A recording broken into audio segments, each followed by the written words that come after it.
New class में present perfect tense के बारे में आपको बताएंगे। प्रेजेंट परफेक्ट टेंस को क्या बोलते हैं? देखिए, सबसे पहले प्रेजेंट को बोलेंगे वर्तमान। परफेक्ट का मतलब होता है पूरा या संपूर्ण या फिर समाप्त। टेंस का अर्थ होता है काल या फिर समय। देखो, वर्तमान काल में जो कार्य समाप्त हो चुका है या फिर कार्य समाप्त हो गया है उसको बोलते हैं प्रेजेंट परफेक्ट टेंस। इसकी सबसे पहले हम आइडेंटिटी के बारे में जानते हैं। देखो, आइडेंटिटी का मतलब भी पहचान होता है। ओके, सबसे पहले इसकी आइडेंटिटी क्या लिख रही है? Action finish. एक्शन का मतलब होता है कार्य, फिनिश का मतलब होता है समाप्त हो गया या फिर पूरा हो गया। जस्ट नाउ, इस वाले टेंस में एक चीज़ अच्छे से पता मतलब होती है हमें कि मतलब कोई भी कार्य अगर हमने किया है तो वो अभी अभी समाप्त हुआ है, उसको ज़्यादा देर समाप्त हुए समय नहीं हुआ। तो देखिए, इसकी हिंदी क्या होगी? पहचान। आइडेंटिटी को बोलते हैं पहचान। एक्शन फिनिश का मतलब होता है कार्य समाप्त। नॉट बिफोर लॉन्ग, कहने का मतलब ये होता है कि कोई भी कार्य हमने कर लिया है, पूरा कर लिया है या फिर हम पूरा कर चुके हैं, उसको अधिक समय नहीं हुआ है या फिर ज़्यादा मतलब विलंब नहीं हुआ है। ठीक है, तो सबसे पहले हम उसे प्रेजेंट परफेक्ट टेंस बोलते हैं। तो सबसे पहले हम इसके हल्के कॉन्सेप्ट जानते हैं। तो देखिए, सबसे पहले अधिक समय पहले की बात नहीं होती है, ये अभी समाप्त हुआ है। देखो, इससे पता चलता है कि कार्य समाप्त हुए देर नहीं हुई है। तो इसकी मेन पहचान क्या होती है? इसकी मेन पहचान होती है कि जिन हिंदी वाक्यों के अंत में चुका है, चुकी है, लिया है, दिया है, गया है आदि शब्द वाक्य के अंत में आए, तब वहाँ पर प्रेजेंट परफेक्ट टेंस की पहचान होती है। तो सबसे पहले हम क्या नाम है, जो ये हमारे सिंगुलर सब्जेक्ट होते हैं इसमें देखो क्या होते हैं, ही, सी, इट या नेम। इनके साथ जो हेल्पिंग वर्ब आएगी वो आएगी हैज। ठीक है, सबसे पहले इतनी चीज हम जानने के बाद आगे चलते हैं। अब हमारा होता है बहुवचन कर्ता, मीन्स प्लूरल सब्जेक्ट। देखो, इसमें क्या होता है, आई, वी, दे, यू, इनके साथ जो हेल्पिंग वर्ब आएगी वो आएगी हैव। इसके बाद क्या नाम है, फिर जब हम इसके बाद आगे चलेंगे, सब्जेक्ट के बाद जब हम हेल्पिंग वर्ब का यूज़ कर लेंगे, उसके बाद अब आती है हमारी वर्ब की फॉर्म। ठीक है, वर्ब की फॉर्म का यूज़ किस तरीके से करते हैं? वर्ब की फॉर्म यहाँ पर थर्ड का यूज होगा। तो देखिए, यहाँ पर एक क्रम होता है। जब हम ट्रांसलेशन को मतलब जब हम इंग्लिश में ट्रांसलेट करेंगे तो कुछ सेंटेंस होते हैं ये रहे, तो इससे पहले हमें एक क्रम जानना पड़ता है, जिसके बारे में हमने यहाँ पे लिख रखा है। देखो, सबसे पहले subject plus helping verb has या हैव प्लस वर्ब की थर्ड फॉर्म का यूज होगा इसमें। इसके बाद ऑब्जेक्ट प्लस अदर। तो सबसे पहले हम कुछ एग्जाम्पल्स देखते हैं जो इस क्या नाम है, जो रूल्स है इसको मतलब फॉलो करेंगे हम।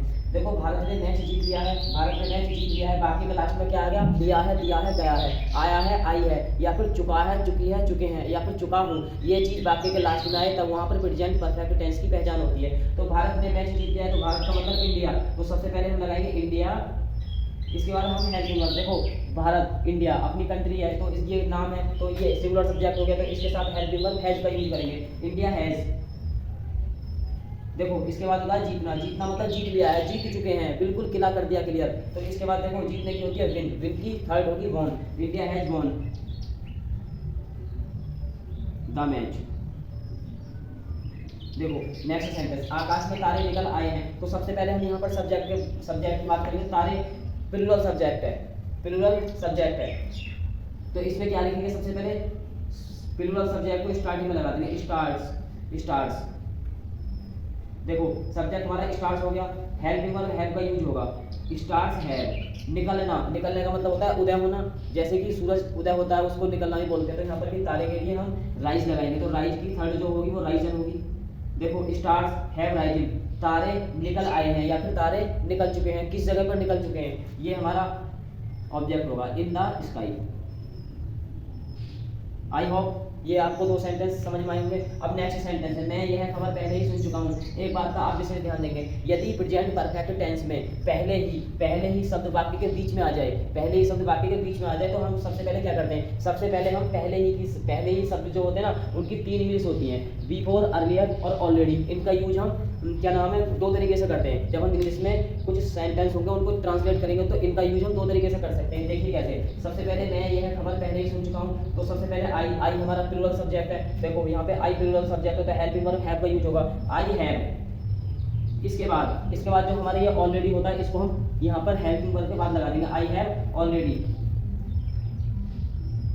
सुनने का होता है हेयर, तो हर्ड हो जाएगी, I have already heard this news. इसके बाद अब बचते हैं हमारे बिफोर और अर्लियर। इनका यूज हम किस तरीके से करेंगे? हमें क्या करना है, हमें यहाँ पर देखो नेक्स्ट सेंटेंस किसी के मतलब बिफोर और अर्लियर के अकॉर्डिंग बनाएंगे, तो कैसे करेंगे? आई हैव, यहाँ पर लगा देंगे हर्ड दिस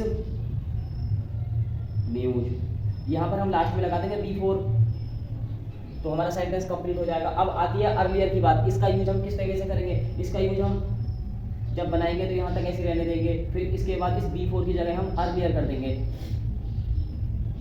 तो हमारा सेंटेंस कंप्लीट हो जाएगा। आई होप आपको प्रेजेंट परफेक्ट टेंस में एफर्मेटिव सेंटेंस का सब मतलब ऑल कॉन्सेप्ट समझ में आया होगा। अब हम नेगेटिव सेंटेंस की बात करते हैं। नेगेटिव सेंटेंस का यूज हम किस तरीके से करते हैं?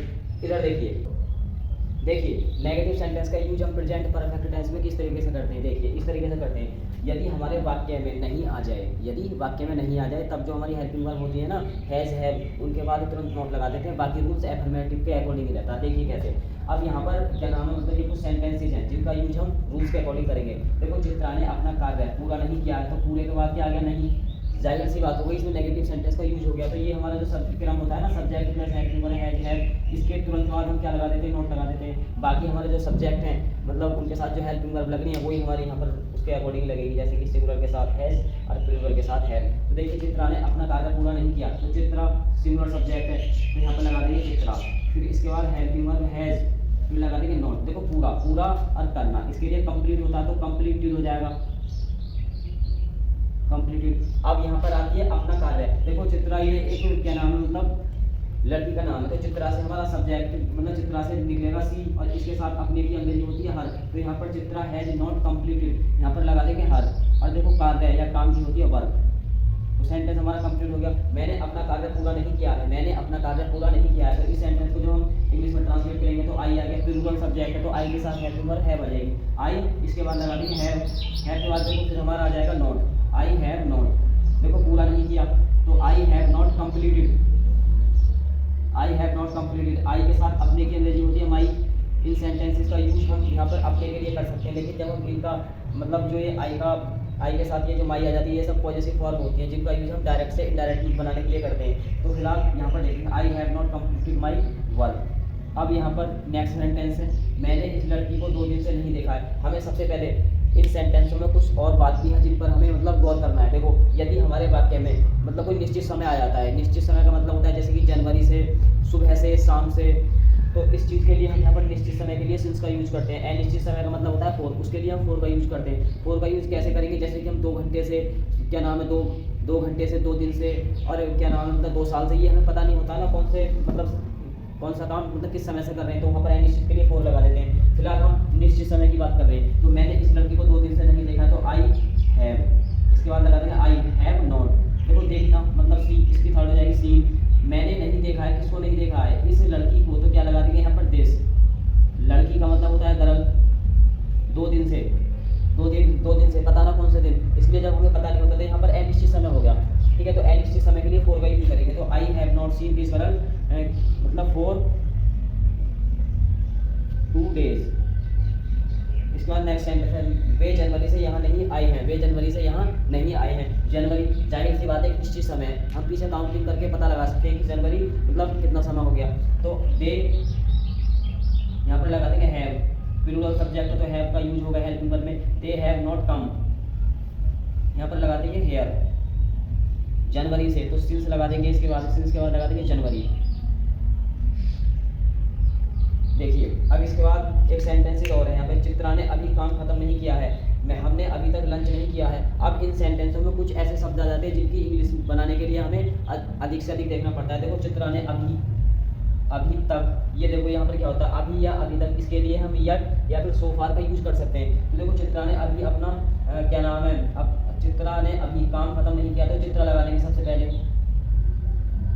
चित्रा यहाँ पर लगा देंगे क्या, has not finished, Chitra has not finished the work. अभी तक मतलब यट लगा देंगे यहाँ पर, क्या लगा देंगे, यट। इसके बाद नेक्स्ट सेंटेंस है, हमने अभी तक लंच नहीं किया है, हमने अभी तक लंच नहीं किया है, या फिर हम इसको इस तरीके से बोल सकते हैं, हम अभी तक लंच नहीं कर चुके हैं। तो यहाँ पर देखो, चुका है, किया है, लिया है, दिया है, गया है, आया है, आए हैं, इन चीज़ से हम पता लगा सकते हैं कि प्रेजेंट परफेक्ट टेंस का यहाँ पर यूज होगा। देखो, वी हैव, फिर लगा देंगे नॉट, इसके बाद लगा देंगे किया है मतलब taken, we have not taken lunch. अभी तक, देखो अभी तक ये रहा, अभी तक के लिए हम लगा देंगे सो फार, क्या लगा देंगे, सो फार। अब इसके बाद हमें नेगेटिव सेंटेंस में एक चीज़ का यूज और करना पड़ता है। देखिए ये नेवर के लिए, यदि हमारे वाक्य में कभी नहीं आ जाए तब सिंपल सी बात है, जिस जगह पे हमने हैज के बाद नॉट लगाया था वहाँ पर हम नेवर लगा देंगे, सेंटेंस हमारा कंप्लीट। तो देखिए यहाँ पर हम क्या कर देंगे, हैज या हैव के बाद नेवर का यूज कर देंगे, इस जगह पर क्या कर देंगे, नेवर का यूज कर देंगे। बाकी रूल्स वही रहेगा जो है इधर, मैंने कभी मांस नहीं खाया है, तो यहाँ पर सबसे पहले सब्जेक्ट हमारा आई, सब्जेक्ट हमारा आई हो गया, हेल्पिंग वर्ब हैव आ जाएगी। क्यों? क्योंकि हमारा सब्जेक्ट प्लूरल नंबर का है, तो हेल्पिंग वर्ब हैव, फिर उसके बाद लगा देंगे नेवर, आई हैव,